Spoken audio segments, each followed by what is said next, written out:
This video is made possible by donations to the United States Lighthouse Society from people like you.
I am speaking today with Sean O'Connor, who is the Executive Director of the Rhode Island Lighthouse and, let me try that again.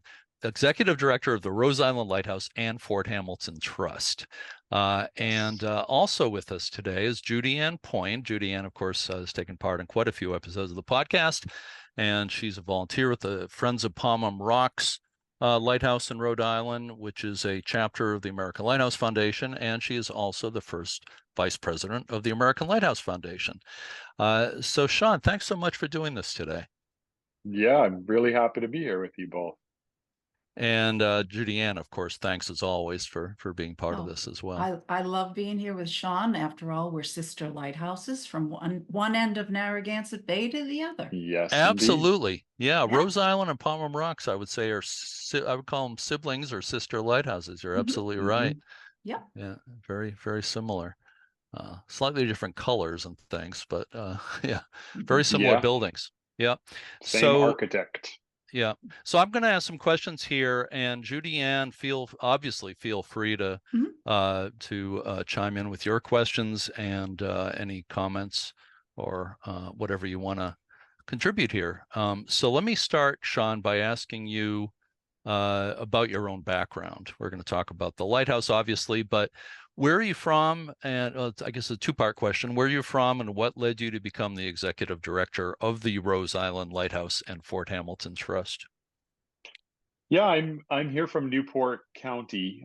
Sometimes I'll tell people I'm from the cow towns outside Newport, because I'm not from the city of Newport. I'm from Tiverton, Little Compton, Rhode Island. Sure. And I've been in my role for almost 2 years now as executive director, and what a great time it's been. I'm honored to be stewarding the legacy of the place.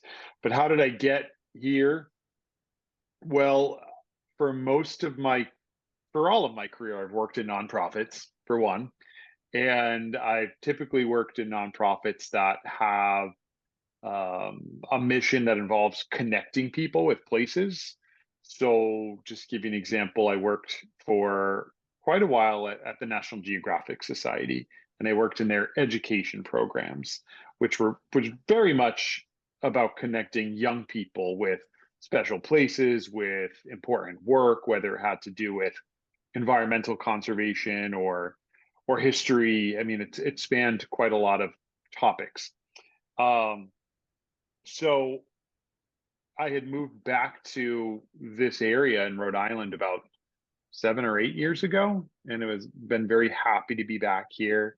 And I was doing some remote work for a nonprofit in science education for a number of years. And I got sick of doing remote work for places that weren't here. I was really having more of an appetite for just working locally, because that's what I'm passionate about, is connecting people with special places. Yeah. And I wanted to do that, in my own life a little more directly, if that makes sense. So I had kind of taken a leap of faith and left that job, and I didn't know exactly what was next.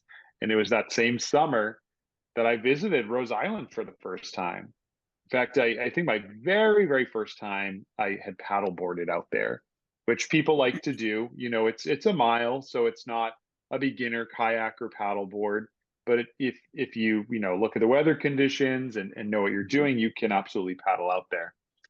And I did not wash ashore. I paddled up to the bird refuge side of the island, which Yep. maybe we'll talk about later.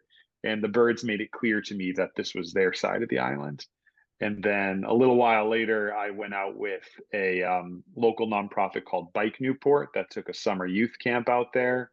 That was my first real introduction to the island. And then one thing led to another. I happened to stay out there a few weeks later for an overnight, which was so special. And then in October of that year, really, some people in the community thought of me, which was a great honor, because there was this role open at the time looking for a director. And one thing led to another there, conversations with the board, and I like I said, had the honor of taking on the role, because there's quite a legacy here at the Rhode Island Lighthouse. So Right. I'll leave it at that for the moment, but feel free to ask me more about it. Sure. Now, we're doing a rare video version of the podcast here, so people watching it on YouTube can see, well, they can kind of see a picture of the lighthouse behind you, although it's kind of, there you go. I was going to say it's a little bit behind your head, but there it is. But I'm sure you're out at the lighthouse a lot, but Yes. your office isn't actually at the lighthouse, right? Are you in No. Newport?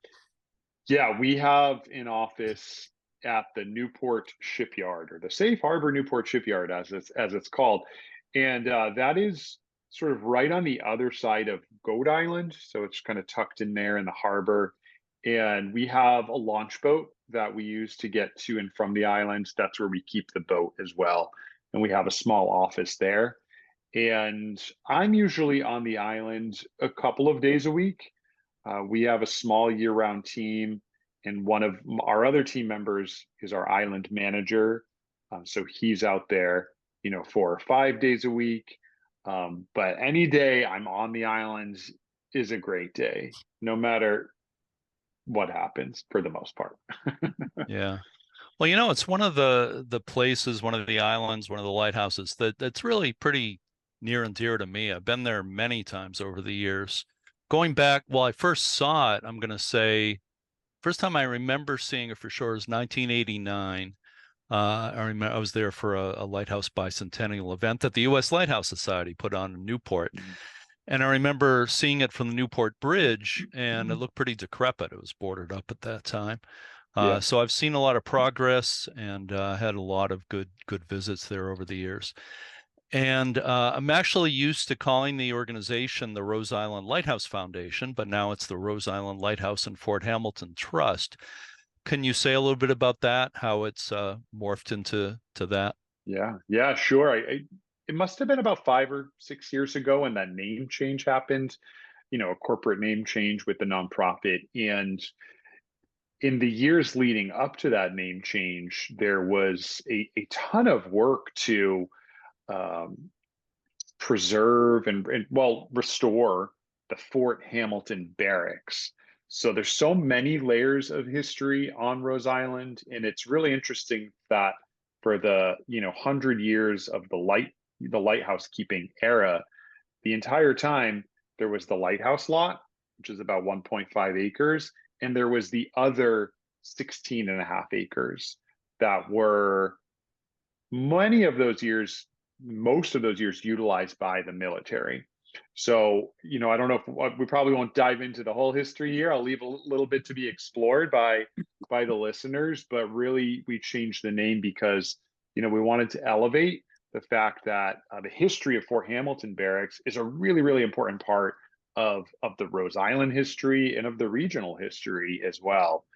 So, that allows us to just kind of own both aspects a bit more, and which aren't all the aspects of our nonprofit, because we also have environmental conservation in our work as well. So it's some really fun hats to wear.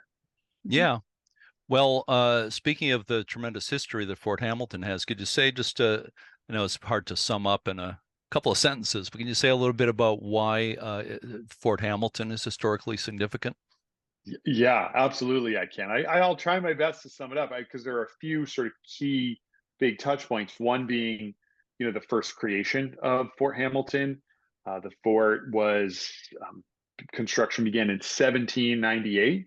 So there had been, a lot of activity in the Newport area during the times of the American Revolution. The French were in Newport as allies to the early Americans. The British had occupied Newport, in those years leading up to 1798 and the Revolution. So Fort Hamilton was designed as one of the forts of the Narragansett Bay defensive coastal forts in this area. So 1798 into the 1800s, they pretty much abandoned this fort in favor of building out some of the other coastal defense forts like Fort Adams, which I'm sure many folks who have lived in Rhode Island or have been to Rhode Island will have heard about, which is also in Newport. So constructed then 1800s, not used very much, except as a quarantine hospital for victims of cholera and yellow fever, another interesting chapter in the island's history. And then it took on a really important role in the 1900s in both World War I, World War II, and the interim period, because Fort Hamilton Barracks, being designed as a cannonball-proof structure in 1798, lent itself very nicely to being a storehouse for explosive materials that were packed into torpedoes and other devices that were manufactured here at the Newport Naval Torpedo Station, which was headquartered on Goat Island. So Goat Island and Rose Island and Gould Island north of Rose all became part of this torpedo station. So, that was another really interesting and important era in the history of Fort Hamilton Barracks. Mhm. Can I just ask you a question, Sean, too? Sure. I've only been to Rose Island once, and that was when you gave us a tour when some of the board from Pomham Rocks came out. So I saw the lighthouse, of course, and I saw the barracks. Now, if I were to take a walk around the rest of the island, and what comes to mind is I saw some cool photos from the 1920s. If you look at that, you see all kinds of buildings having to do, I think, with the munitions that you were talking about, and no trees anywhere. If I were to take a walk, as long as the birds weren't nesting, all over the island, what would remain in other parts of the island? Do you see many remnants of those other buildings at all? Yeah, you do. You brought up a good point. There's a lot of the year where we can't go in that part of the island because it's closed for nesting season from March 1st to August 15th. But after August 15th, we cut back trails and work on habitat restoration. And there's quite a bit of the remnants of the 20th century World War I and II era infrastructure that was there. So just for example, there are 3 gun tubs on the island. So more specifically, anti-aircraft gun tubs. So these were big concrete structures that had a big, I believe it's a 90 millimeter gun in the middle, which was part of an anti-aircraft defensive force here in the Bay. So you'll see the foundation of those buildings. There's one actually on the lighthouse lot, which is where we have our solar panels now. The anti-aircraft gun's not there anymore, but the solar panels are. So there's quite a bit of sort of concrete and other kinds of infrastructure on that part of the island, which is really interesting to look at. And of course, we caution visitors to look at it only because some of it is sort of fragile and not a great state. Is there a best time of year to take the walk around and see all of this? Well, I mean, if you ask a local, we're going to tell you how much we love September in general, because the temps have cooled a little bit, the water's still warm. I love the way the landscape looks in September, and it's after bird nesting season, and we've cut back trails. And we have daily visitors come all the way pretty much until the middle of October. So even, that first half of October is lovely too. Yeah. Thanks. Yeah, Mhm. as you're saying, the naval history in Newport is absolutely incredible. Yeah. Just so many aspects of it, and there's still a big Navy presence there today, right? But Yeah, we've got the Naval War College, mhm. Naval Underwater Warfare Center.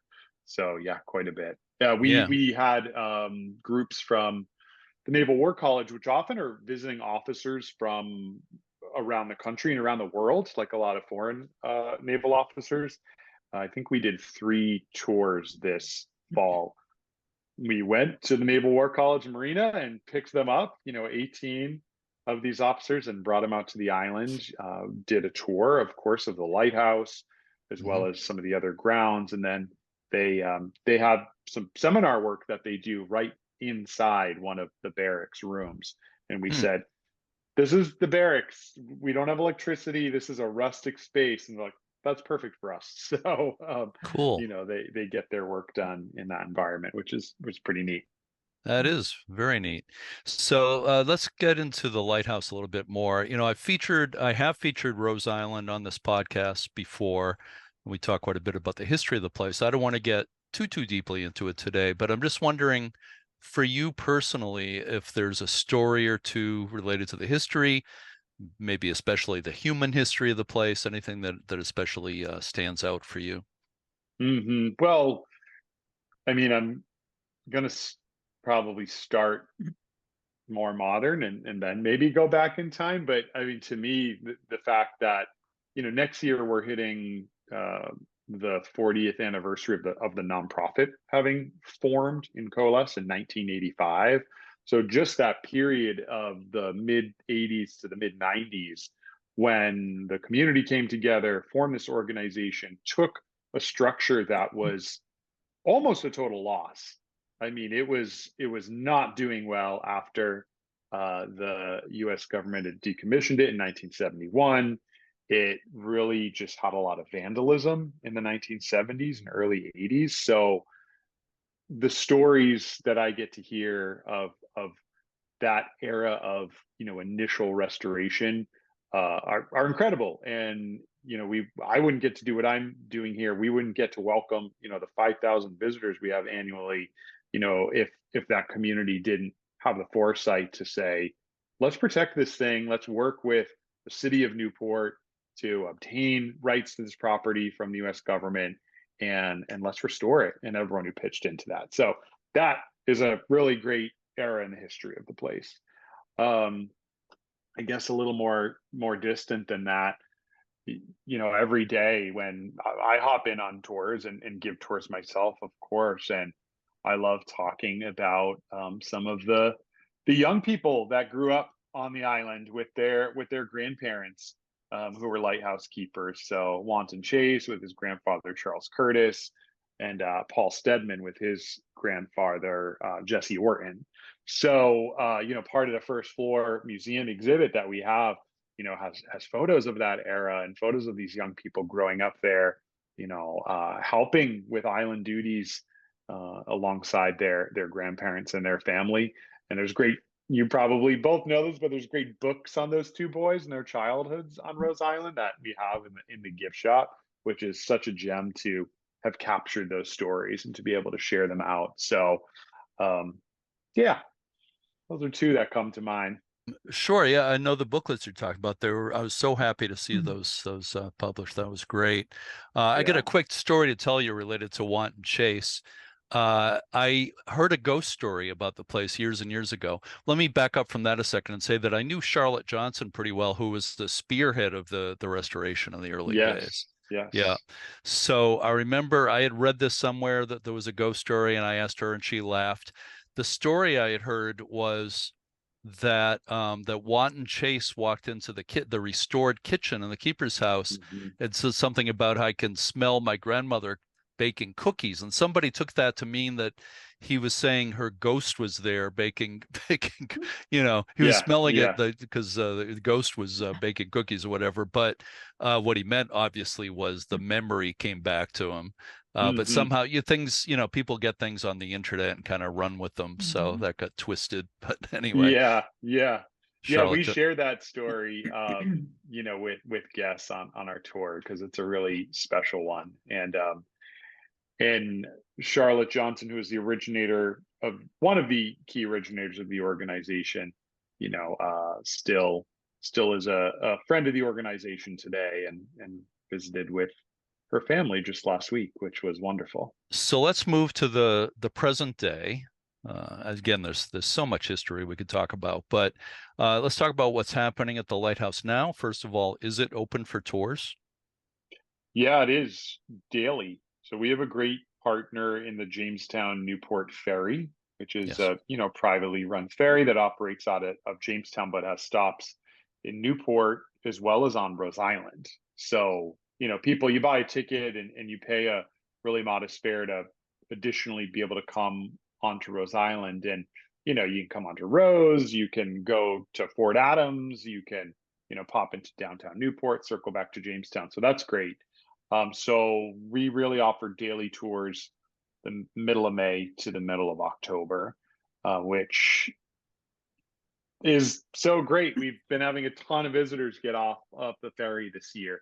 The majority of people get off because they want a tour. They're maybe first timers, and then we have a percentage of folks that get off who are like just they've been on the tour probably a dozen times, and they brought a beach chair and a book, and they want to set up on that beach right behind you, Jeremy, in that photo. And we love that kind of visitor as well. And then we do have overnight guests, and we may talk about more about that actually stay in the historic lighthouse, as well as a couple of other historic structures, like a room in the Fort Hamilton Barracks.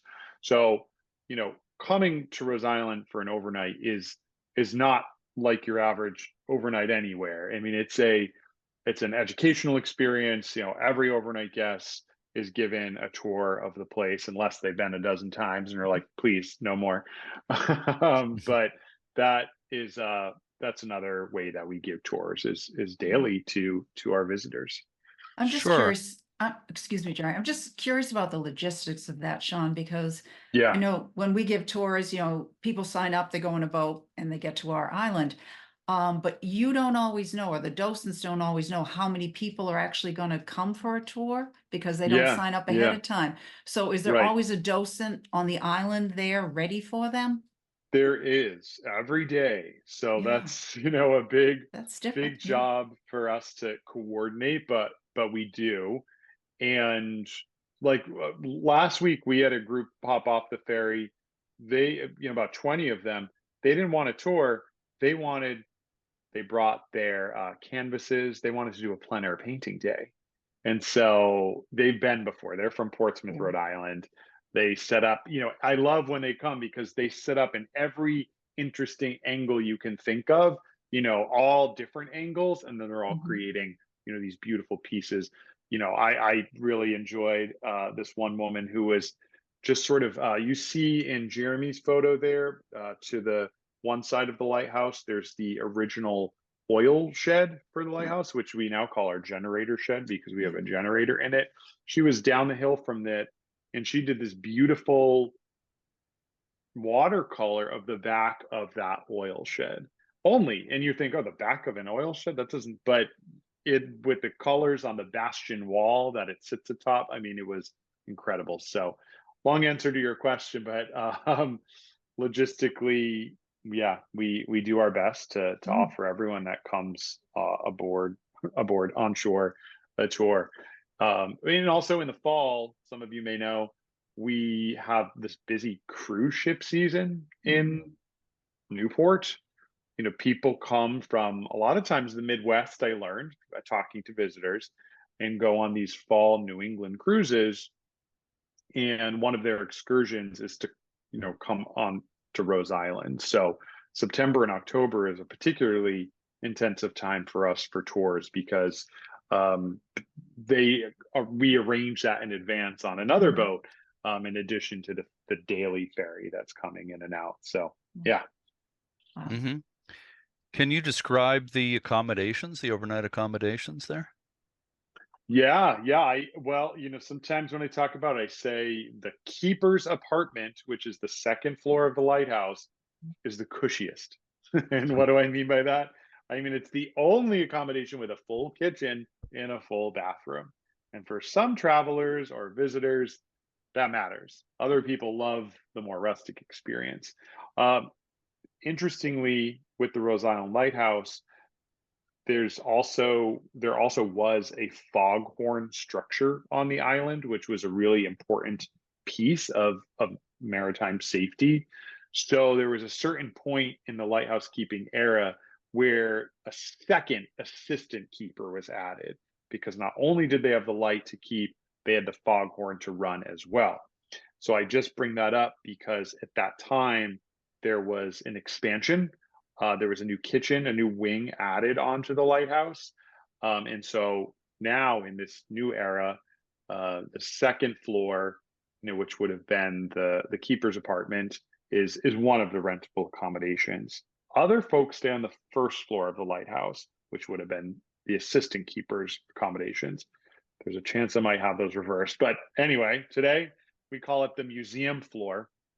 And that's really unique because when you stay on the museum floor, you share that floor with the public between 10 a.m. and 4 p.m. daily. So you have your things tucked away. People are coming through for tours. And then after 4, it's the most peaceful place ever. The last ferry has left and you enjoy it for the evening. There's not a full kitchen. You use the grills and the mini fridge. And then there's the Foghorn Cottage. Really neat that at one time it housed, a big steam oven to produce steam, to get pressurized and pushed through the horn to make the foghorn noise. It is now this really neat little cottage right on the water that people stay in. And there's also a room in the barracks as well. So many nights of the year, you might have, someone staying in the barracks room, using their grill. They brought their, food and beverages on, they pack in, pack out, brought everything on ice. And someone's staying in the keeper's apartment, or other times like today, we have a group that kind of reserved it all together. So then they can share all the facilities. And we have outhouse bathrooms as well for visitors. We collect all our own rainwater. So water conservation is a big thing when you use our restrooms. You see signs on the wall that tell you, do not flush if you're just going number 1 and you're the first person to do so. We have a system we call the Tinkle Tally, and you'll have to come to the island to learn more about that. We took a picture of it. Yeah, that goes back a ways. I remember that years and years ago. That's been there a while.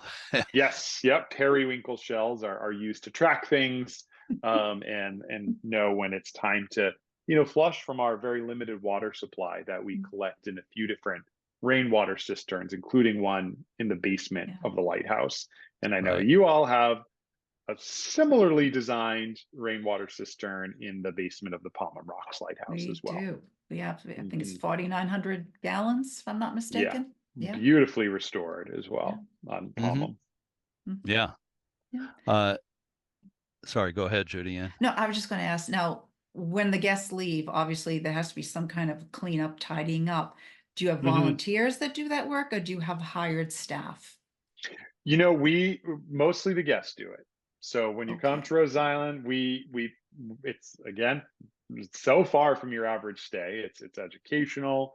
You also, put a little work in. We lay fresh sheets out for new incoming guests, linens. So we have our guests change their linens, make their beds, clean their rooms before they leave. And absolutely, by and large, guests are very respectful of the whole place and the history, and as well as what we ask of them. And then we do have our island docents, which in our case are hired staff, because there's quite a bit of responsibility we put on them. We have them check and sometimes make that bed when we have that guest that didn't get the memo, which, like I said, isn't very often, but certainly does happen. Sounds like a well-oiled machine you got going there. I like to think we've done a good job of oiling it. Yeah. I've stayed in the upstairs apartment, the cushy apartment, and I've stayed in the fog building, and really enjoyed both. This beautifully done, that room in the fog building. Yeah, and so something neat with the foghorn.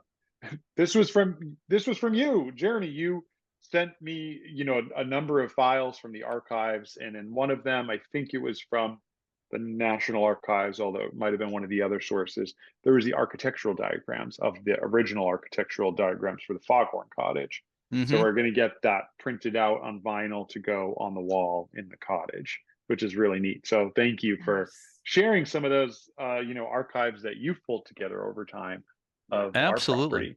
Yeah, it's stuff that I've gathered, but what I sent you was also from the U.S. Lighthouse Society archives. Yeah. Hmm. So, but between the two, there's a lot, a lot Yeah. there. Yeah. So, what is the season for the overnight stays? Is it all year?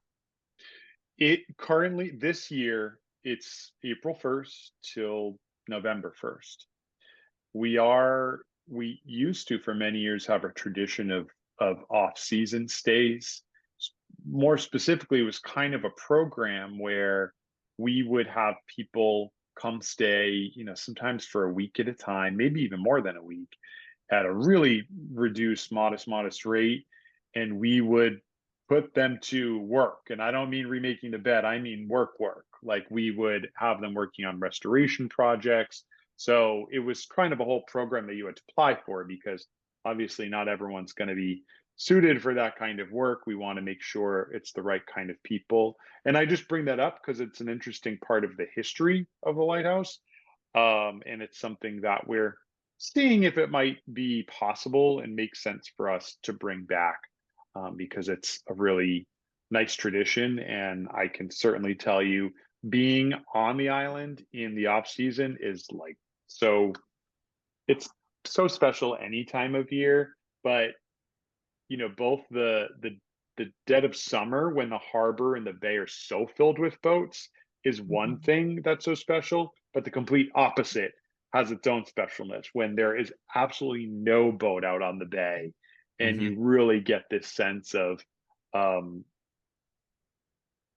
I mean, it's certainly not the most remote lighthouse by not even close. We're a mile offshore, but it feels so remote when you're sitting Mhm. in the middle of the bay without any other boats in sight. Yeah. Yeah, I got to stay there in March, so I know what you're talking about. Yeah, yeah. Yeah, yeah. So how far in advance do people need to make reservations to stay there? Yeah, it's been really popular the last few years. So the system we used last year was, December 1st was the date where we opened the calendar for this year. And we do have members of the Rose Island Lighthouse. People have individual memberships or family memberships, and we do open the calendar for our members about 1 week early, because certain people know they want to come at a certain time, and that's just one of the member benefits. But things start to book out straight away, on December 1st when it opens. But now, there's maybe some stays here and there that people are still booking every day. And I can't get this off my mind because I'm looking at it in your photo, Jeremy. There's the lighthouse tower. So I didn't really talk about it yet. I don't know if we're going to plan to talk about it. I just wanted to say, with daily visitors and with overnight visitors, the opportunity to go up to the lighthouse tower is such a special thing. Mhm. Obviously, that was a major part of our organization's restoration efforts. And what you find in the tower is a replica polycarbonate Fresnel lens, a 6 order Fresnel lens. And to be able to just go up and be in the lens room and see that, and not only that, but pop out the hatch onto the outer gallery or catwalk, is an experience in itself. So just wanted to shout that out, since we're already talking about just visiting in general. Mhm. Yeah, I'm really glad you mentioned that. The picture, for those watching this on video, the picture behind me is before that replica lens was put in there. So there's a Mm-hmm. smaller light in there in this picture. But that replica lens made by Yeah, Dan Spinella of Artworks Florida is so beautiful. It's yeah. yeah, it's a they people have called them the jewels of the lighthouse, and that's what that is. So it really added a lot to as a piece of the historical fabric of the place that kind of brought back. So it's absolutely gorgeous. Yeah. Yeah. And the Yeah. view from the top is great as well. And as the you said. view, yes. Yeah. Now tell the truth. If you bring somebody up there, are you going to tell them that it's not one of the original lights of the I lens? do. Oh, absolutely. Yeah, I do. Because it's so interesting Because that, they may not be able to tell anyway.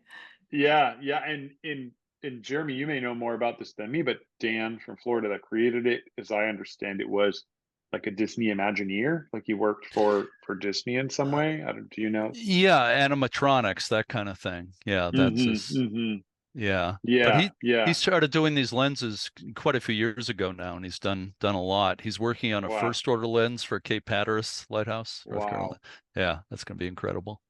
Yeah. Yeah. And then just on the, you know, I think any given year we, probably have, I don't know, I'd say average 5 wedding proposals on the island.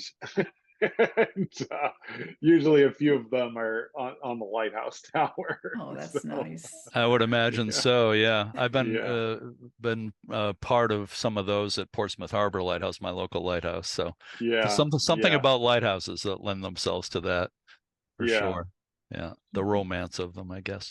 So you talk Hmm. about the limited water, not to kind of an awkward segue there, but you were It's talking okay. about the water supply earlier. So what Yeah, about electricity? How do you get electricity on the island?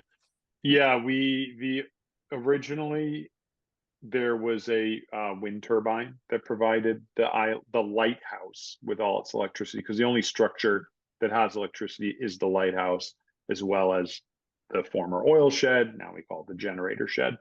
That's where our battery bank is. So a wind turbine, sent power to this battery bank in the generator shed. As I understand it, sometimes it's like I don't never know what the 100% truth is. Uh, a lightning strike took out the wind turbine some years back, maybe about 12 or so. We replaced it with solar.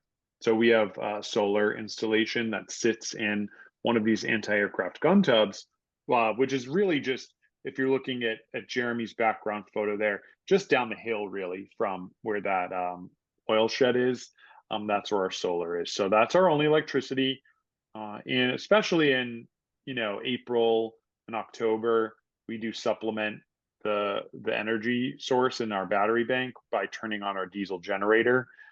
We carry out the diesel by hand, in cans. And yeah, when we don't have this time of year, we've had so much sun in the sky lately. We've been absolutely fine with our solar installation. Mm-hmm. Great. Yeah, I remember the wind turbine well. I wasn't quite sure if it was still in use. I should have remembered because I have been there since then. So Yeah, yeah. The yeah. tower that held it is still there, except there's no turbine at the top, but there is a weather station on that tower, and it's I'd say it's privately run by a company called Weatherflow, I think. But it's a pretty important weather station for the area in terms of feeding into lots of the local forecasts and apps and things like that. Sure. Well, that's good that that's still getting some use. Yeah. So I know you have some education programs. Do you get a lot of school groups coming to the island? Yeah, we do, especially in the summer. So a lot of our local summer camps Right. bring students out. And today, there were 2 local summer camps. There was supposed to be one and then one tomorrow, but it was going to rain tomorrow, so they doubled up on today. And school year, we do get school groups as well. We're always fundraising for education programs because the fact that schools, it's not just a bus, it's a bus and a boat. We can only take 18 people on our launch boat. So typically, if you might have 25 or say 50 students that want to come out with teachers and chaperones, a private charter needs to happen. And in school budget lines, there's not a lot of money for that these days. But we do get schools. We've got schools lined up for the fall, and we had some in the spring as well. But fundraising is important because I'd love to be in a position where we can pay for transport for these schools to be able to come. But you love having youth groups out. It's always been a part of our work, and in the, I want to say 40 years, but they were working on the restoration for the first decade. So let's say it's been an important part of our history for the last 30 years, for sure. Yeah. Well, that's great. That's just one of the most important things a lighthouse organization can do, for sure. Is the island also available for weddings? And you mentioned proposals, but can people do their proposal and then do the wedding on the island as well? They can. Yeah. I've learned in my time as director, small weddings are our thing. Yeah. I tell people, everyone, you can have anything short of a hurricane, and you can have a great four-sided tent in one of the local venues and you'll be good to go. That's not the case on an island with a dock that, sits facing the mouth of the Narragansett Bay. We have days, especially in like April, May, and October, when no boat is coming to Rose Island, which always makes it interesting with operations. So we have times in those seasons where we simply have to cancel our overnight guest that had plans to come. So I always tell people planning a wedding, it's a lot easier to pivot a 15-person wedding than a 100-person wedding. But we've had lovely events on the island while I've been there.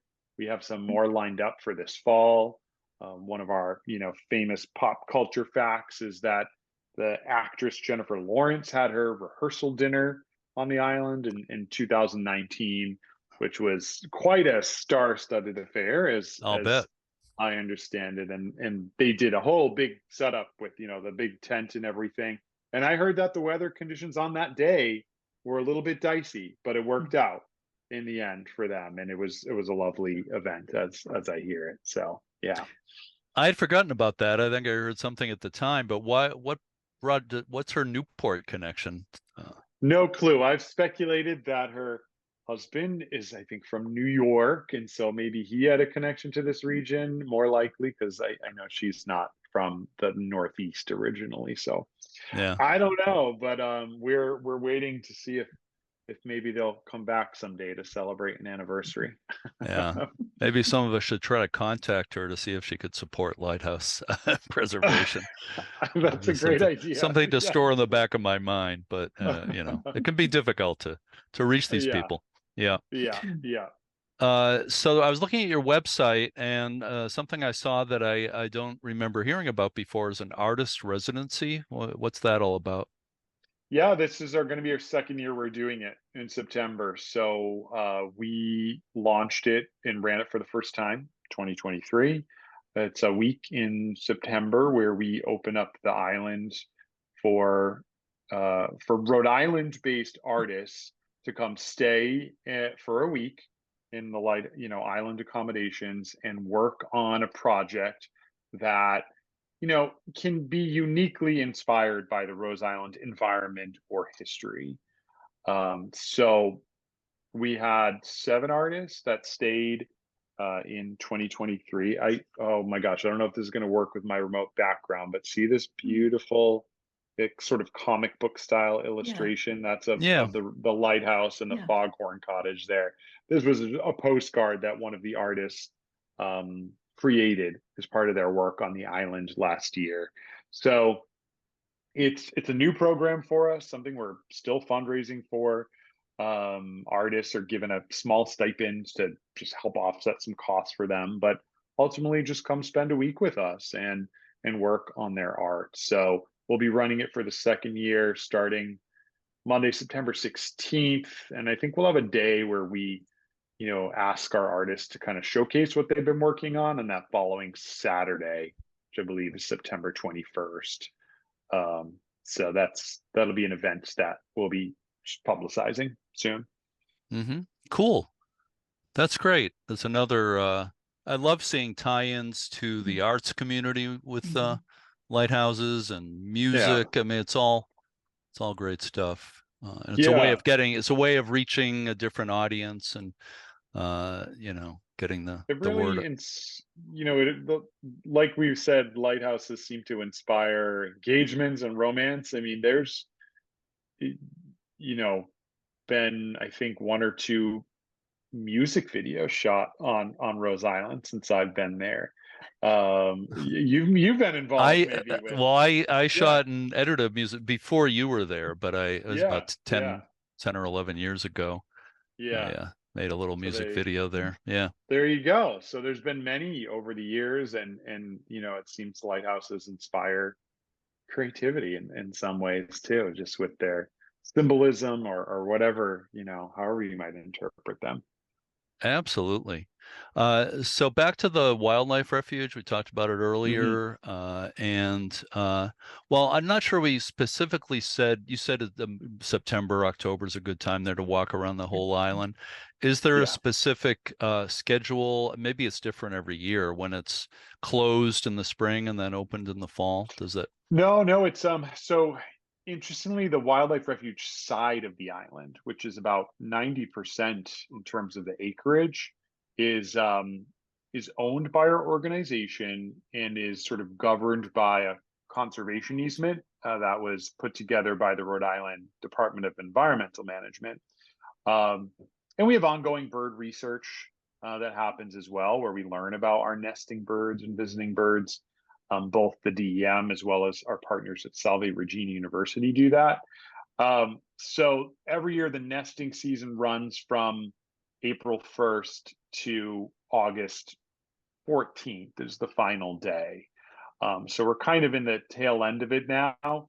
And on the lighthouse lot adjacent to the other big wildlife refuge lot, let's just say the black-backed gulls and the herring gulls, they don't know the boundaries of the wildlife refuge. So we have a lot of young Mhm. gulls on the island right now. They're also just, there are other species that are so much more, um, what's the word? They don't want Rare? anything to do Oh. rare, or they don't want anything to do with human development. So, they would never nest, where visitors are just going to walk by them. But the gulls are a little less precious with their nesting. So you'll see a lot of young gulls.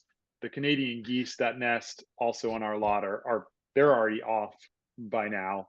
Hmm. The geese young grow really quickly. So yeah. Yeah. I know from experience you don't want to go too close to a blackback gull nest with eggs in it or Yeah, babies. I really learned my, not there, but on another yeah. island. I learned my Well, lesson.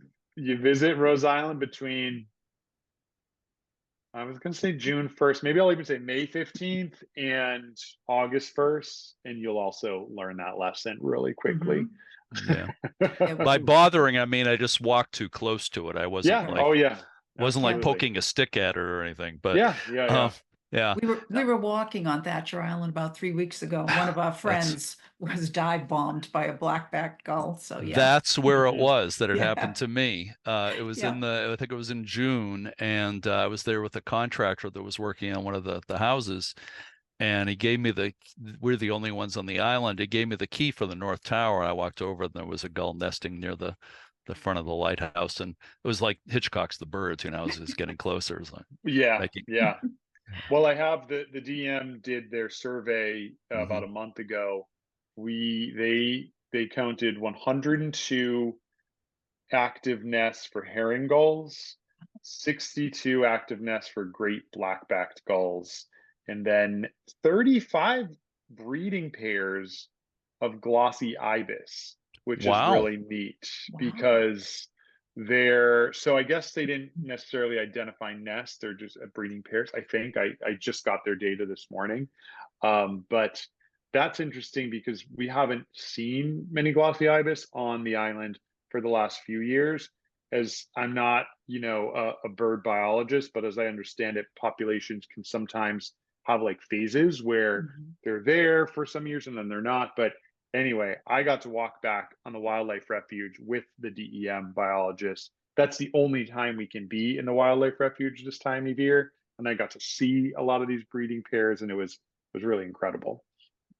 That is, I've only seen one time. I remember seeing glossy ibises in the Plum Island Refuge in Massachusetts. Mm, But yeah. that's really exciting. Another thing I've seen when I was there was American oyster catchers. Yep. Yeah, Yeah, I we think. had 3 breeding pairs observed, and one pair was with young. Hmm. So those are lovely little, I mean, hearing the sound that they make, when you're staying on Rose Island in the evening is one of the really special parts.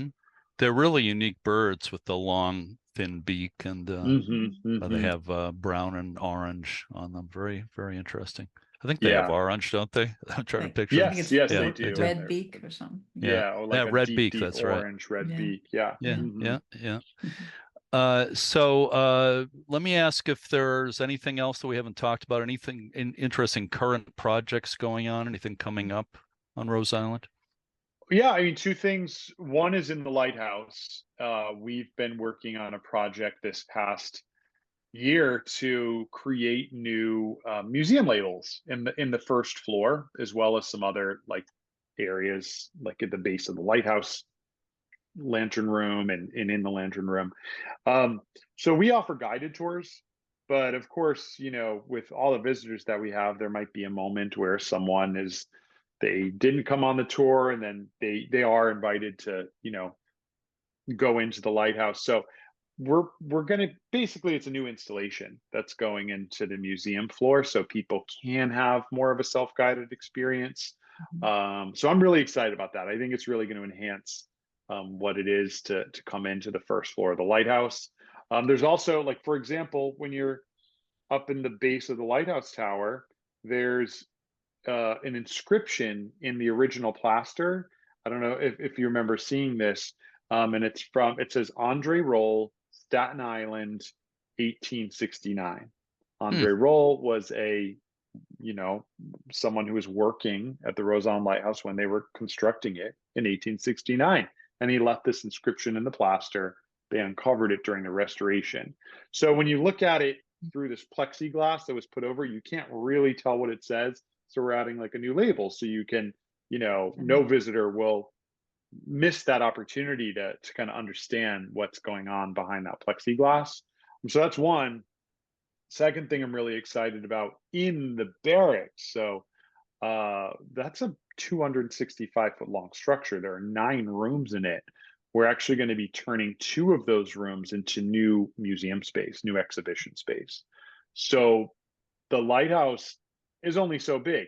The first floor is an exhibit space about what life was like in that lighthouse in the 1910s. That's when that floor is restored to. It's about lighthouse keeping. It's about Rose Island lighthouse keeping. So as we've talked about, there's all these other layers of history. So we're going to be cultivating space in the barracks to have exhibitions to talk about, the military history, indigenous history on the island, as well as natural history. Fantastic.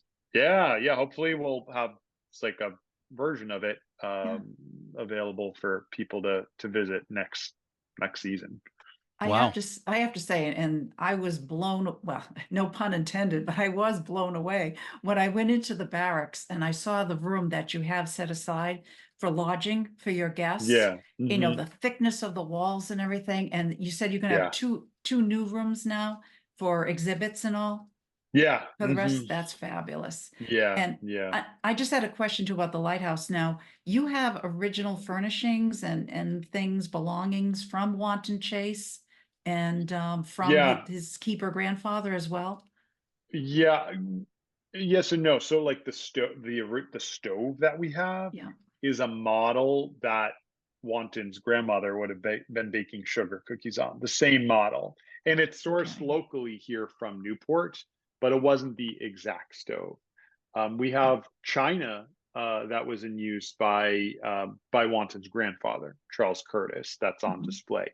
So some things vary. They're sort of replicas, or they are from that period of time. Because the lighthouse had keepers from the early 1870s and up until 1970. So when Charlotte and the originators worked on that restoration, because of the connection with Wanton Chase, who grew up there as a young boy, he was a consultant at the time that said, this is how the museum floor looked when it wasn't a museum, when it was our home. And so a lot of how it's been set up now is based on Wanton's memories and recollections. Some objects, but a lot of replicas or things we've been able to source. I'm going to ask you a surprise question, okay? And you can, if you don't want to answer it, you don't have to answer it. Okay. We'll move on. That question is the lighthouse haunted? uh, let's talk about it. I don't think I probably don't have a very fulfilling answer for maybe people who are intrigued by that question. Um, Guests tell us of their own experiences all the time, and of course there's, search on YouTube Rhode Island Lighthouse haunted, and you'll find, various series that have been shot there before, both in the lighthouse as well as the barracks. So I always kind of end up answering that question in an unfulfilling sort of neutral way, which is, I'm not really sure, but Yeah. I hear of stories all the time. Um, and as I tell anyone who's nervous about that, well, nothing bad ever happens, very thankfully. So if it is haunted, at least it's, by Benign. um benign spirits. Yeah. But especially, like, people talk about hearing footsteps on the lighthouse stairs, which are thought to be, the lighthouse keeper Charles Curtis, who was the lighthouse keeper there for like 30 years, Mhm. going up to check the light at night. And Yep. then this winter, we were like, one of our key team members stayed there to work on some restoration projects. And when the heating system goes on, it sounds like creaking on the stairs. So we're like, maybe that's it. And I was like, well, I'm not sure. What if people hear that in the summertime? So yeah, Yeah. that's Well, the reason I ask it is that, first of all, I don't know if I won't mention any names, but one of your predecessors as director there was kind of pretty into this stuff, and he had some definite ideas about it. And of course, yeah, as you mentioned, the Ghost Hunters TV series was there, among yeah, others. Yeah, yeah. A but more neutral stance here, I guess. I yeah, don't yeah. know. Well, I always say I'm an open-minded skeptic, so Yeah. I completely accept what you're saying, and I completely understand. So thank you for your honest answer to Yeah, that question, absolutely. which some people might find a silly question, and other people take it very seriously. That's why I'm in the middle as well, really, on it. Yeah, yeah. Um, so a final question, okay, and this is for bonus points. All right. Okay. Okay. So trivia. That no, it's not trivia. What is not trivia at all? It's the opposite of trivia. What is your favorite thing, or what has been your favorite thing about your involvement with Rhode Island? Yeah. Hmm. Building on the history and the legacy. I mean, I don't want that to sound too generic, but it really, I really feel what a special place Rhode Island is, not just the to the historical record, but to the community, and especially in Newport and Jamestown. Folks who are my, neighbors and community members that work so hard to make it happen. It feels really, really rewarding to get to kind of continue stewarding that. So Mm-hmm. it again, I'm like, does that sound cheesy? But that's my real answer, and how I feel about it, as well as just getting to spend my own time on that place, and enjoying the landscape, enjoying, the preservation work, and everything that goes into being an executive director of a pretty interesting, dynamic organization like Rhode Island Lighthouse and Fort Hamilton Trust. Mm-hmm. Not a cheesy answer at all. You touched on a lot of important points there, and I give you a gold star for that answer. Oh, thank you. So before we close up shop here for today, Judianne, anything else you want to ask or add? It's been an honor to be here, both with you, Jeremy, and with Sean, because I love the fact that I'm sure this is in other places as well, but here in Rhode Island, we're really a community of lighthouses, and we Yeah. take care of each other.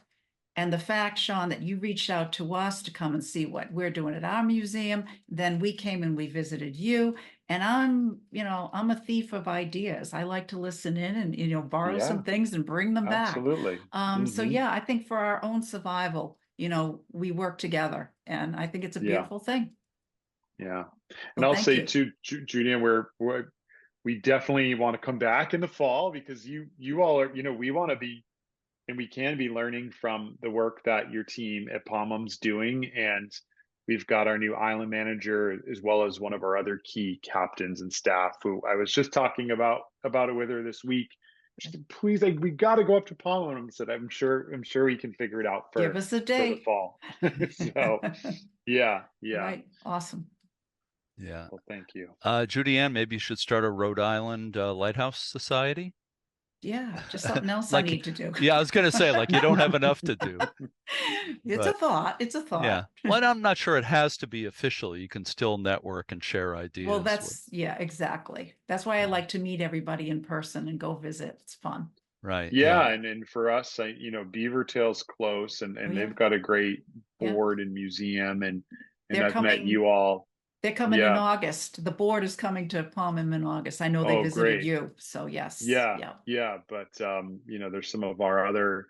We think of Pomham as like our true sister sibling lighthouse, but there's some of our other lighthouses that I don't know the teams as well. So that'll be nice to make those connections. Sure. Yeah. Well, Sean and Judianne, this has been great. Really, I don't need to tell you, it's a special place. It's been a special place to a lot of us for many years. From where I sit, yeah, you're lucky to be involved with that organization and that lighthouse. So I am. Yeah. but thank you for what you're doing today and continue to do. I hope to get there next year and see the new work that you're doing. Yeah. That's very, very exciting. I haven't been there in a few years, so I need to get back. So this has just been great today, and I really appreciate your time. Thank you. Oh, happy to do this with you all. So thank you.